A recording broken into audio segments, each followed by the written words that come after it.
again as Republicans and Democrats have yet to make ground toward reaching any kind of deal. Joining us now, Chris Doles, co-executive director of the Federal Unionist Network that represents union workers.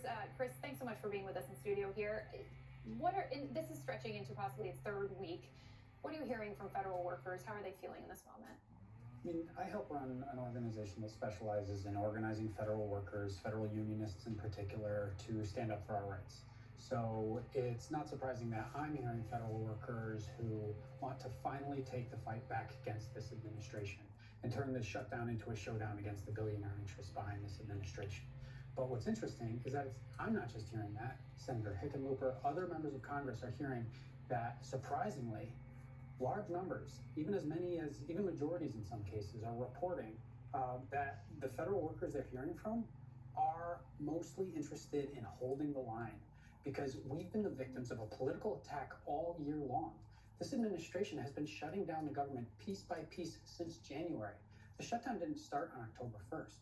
This administration has been committed to, in the words of one of their icons, Grover Norquist, drowning the federal government in a bathtub.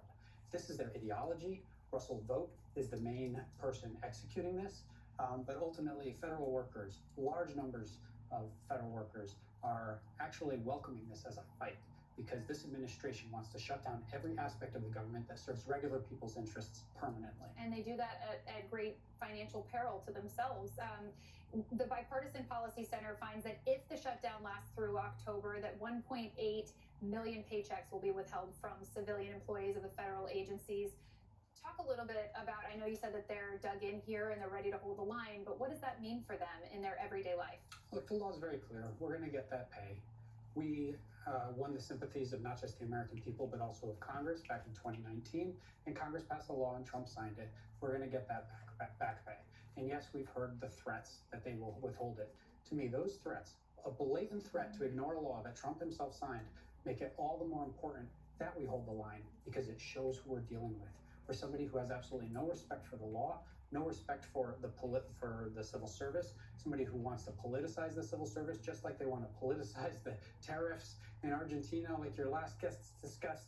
This is an administration that is completely committed to consolidating power in the hands of one person. And it's so scary and so bad that federal workers are ready to uphold our oath and stand up for the Constitution, even if it means missing some paychecks. Yeah, I was going to say, so even with, taking into account President Trump's threats to make some of these furloughs permanent, to make deeper and deeper cuts, what would you advise lawmakers? If you could talk to lawmakers out there, what would you say they should do?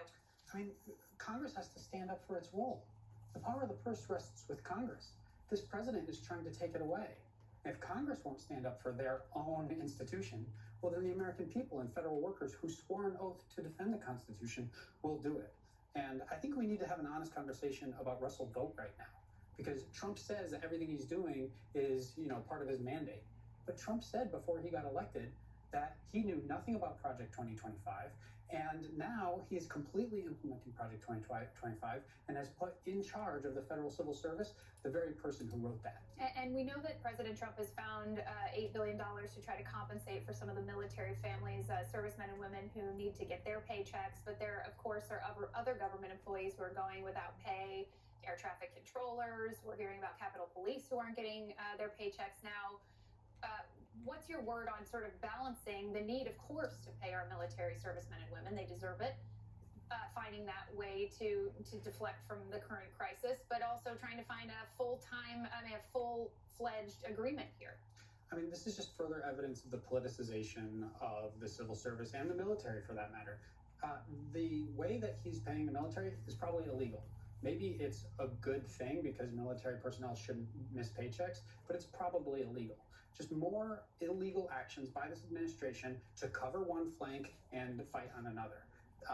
I think that the pain that all federal workers have been feeling all year long and will continue to feel for a long time ultimately shows that this administration is willing to politicize the civil service and wield whatever tools they have to immiserate us. Russell Vought said that his purpose is to traumatize federal workers. This is the man who's running this strategy right now at the OMB. And federal workers are about to face health premiums going up as much. A majority of the 1% raise we're expecting next year is going to go towards health premiums. The same exact concerns that all Americans face if Congress doesn't hold the line and stop the Trump administration from consolidating more and more power in this moment. And of course, the legality of all of these moves is under scrutiny right now. Thank you so much, Chris Doles, for spending time with us. We appreciate it. If I may, just folks who want to help federal workers right now can join the movement by going to savepublicservices.com and join the federal workers who are on the front lines fighting for our democracy.